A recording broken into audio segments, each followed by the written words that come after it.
The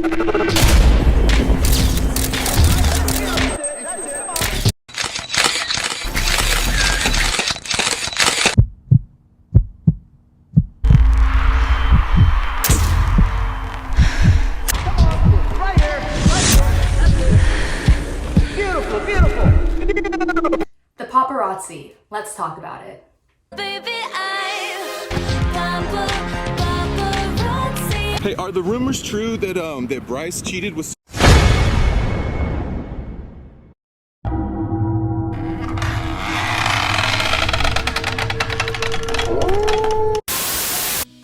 Can you believe every single day these famous people and young TikTokers who are from 16 to 20s are fearful that they're gonna get their picture taken or have a part of their life exposed?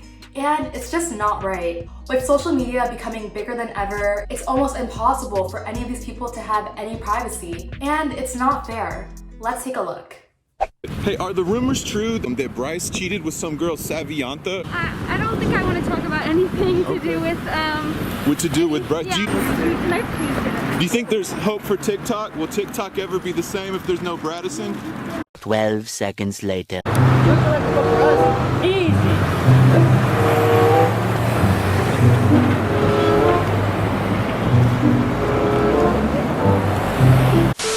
I mean, come on, could you imagine walking in the street and being questioned about your relationship in public and knowing that video is going to be seen online? Like, that is not real life. And to make matters even worse, the paparazzi seem to have zero empathy when it comes to people's feelings.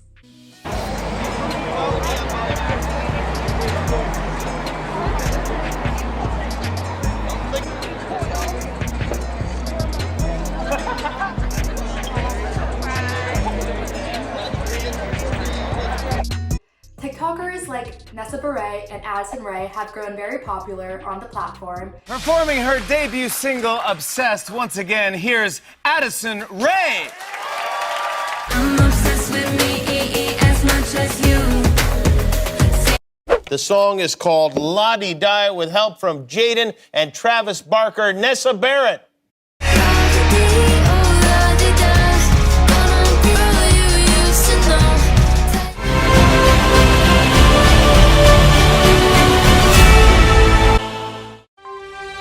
And as a result, everyone wants to get their picture. Here, Josh said, quote, yes, me and Nessa are broken up, end quote. He said, quote, we are not together, end quote. Also, Josh also addressed the rumors that he split from Nessa because Nessa and his friend Jaden were hooking up. Guys, this is so shocking to see y'all as a new couple. How long have you guys been official now? I don't know anything about that, but we're just trying to enjoy ourselves, you know what I mean? Did you guys experience chemistry together when you were working on your music? I don't think anything should be handled online. Nessa and Jaden were just making music together. That is so true about all the TikTok drama, that a lot of times it's like a bunch of high school drama, but the world sees it because of their massive fan base and their millions and millions of followers. The paparazzi will grab any moment and run with it. They don't care, they just want to make a buck, and all the paparazzi wants to do is break a story, but it's not their story to break.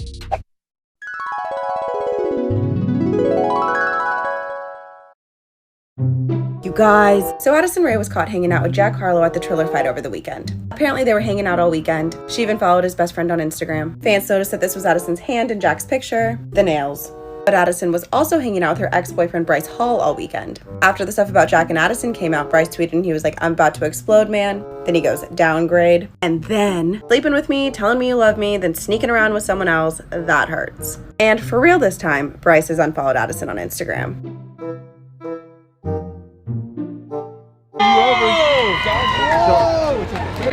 To give me a shot. Yeah.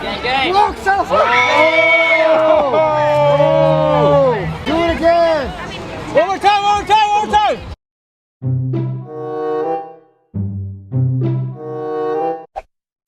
And speaking of stories, I have my own story to share.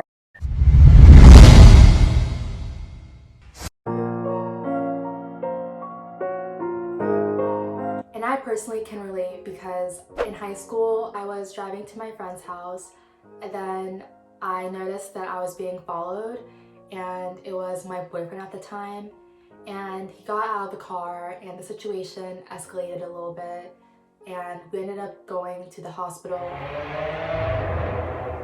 And I don't want to share too much because it's not entirely my story to share. Another person is involved, but it was a very dramatic situation.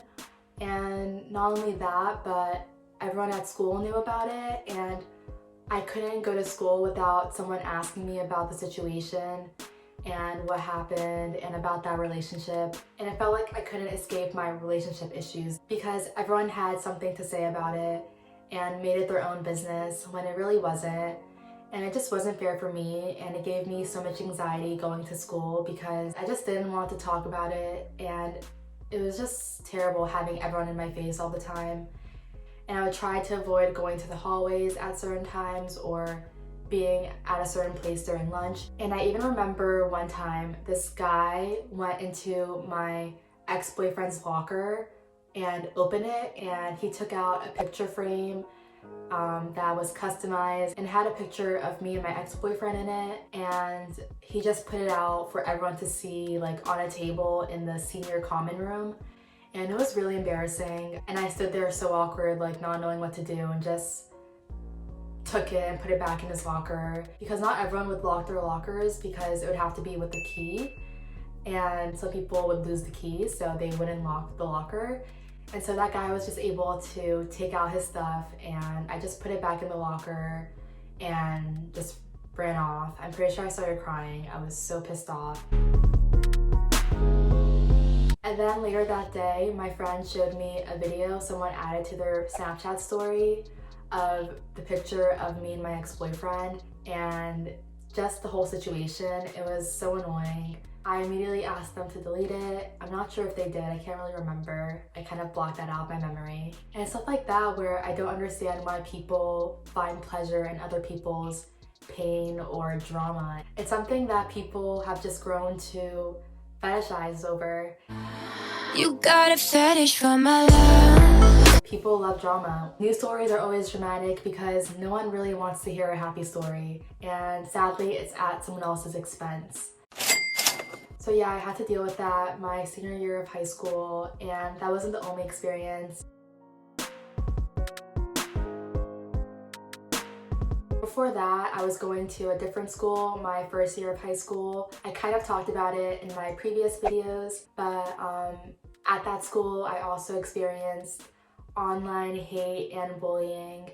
And that was really hard for me to deal with, going online and seeing things about me that weren't true. And basically, a bunch of girls who didn't like me just went online and put all these lies about me and said that I was dating these guys that I didn't even know. And it was pretty embarrassing because everyone in my school saw it, and whether I was on Instagram or Twitter or Facebook, I was seeing things about me, and I couldn't escape it. I always feel like somebody's watching me. And it was just the fact that people were able to take a screenshot of these tweets and then post it on Instagram. And then it's just this whole social media cycle where it ends up all over the internet. Honestly, the social media world is immense.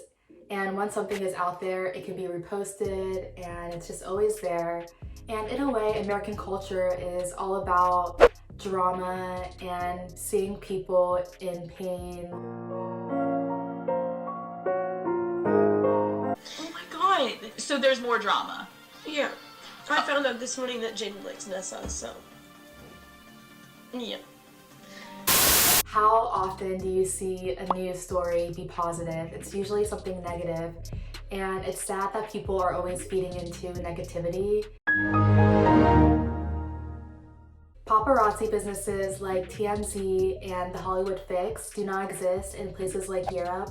For example, in Europe, ever since Princess Diana's death, there have been strong privacy protection laws against paparazzi. For example, in France, they will punish a paparazzi with up to 1 year's imprisonment and a 45,000 euro fine. So that just shows you how different the United States is from other countries, and the things we find interesting are at the expense of other people. And honestly, when you think about it, news stories like this don't matter in a week or two, but for the celebrities and the victims of the paparazzi, the trauma sticks with them and it doesn't just go away in a week. And I can personally relate because everything I went through in high school has pretty much kind of stuck with me until today. But I have learned strong and healthy coping mechanisms, and I find value in myself, not what other people say about me. Oh, baby, you should go and love yourself. And similar to these celebrities, my life is no one else's business, but people decided to talk about it and make their own stories about me. And that wasn't fair. And yeah, that's kind of why I want to talk about celebrities and paparazzi to give you all an idea of the emotional impact paparazzi has and what social media has come to today. And it can honestly be a better place if we just have a better mind and think about both parties, not just paparazzi entertainment. And I think that's important for a lot of these celebrities to know. What the paparazzi and what the media says really doesn't have anything to do with them. And if you're being talked about, I guess that's a good thing. That's what I always told myself when I was being talked about. And it kind of helped. If people don't hate, then it won't be right. There's other forms of entertainment besides it being at someone else's expense. And I hope I can give you all a better idea of social media behind the scenes and the impact it has on people's lives, especially young TikTokers who are just starting their careers and are being hated on every single day. And yeah, thank you guys so much for watching.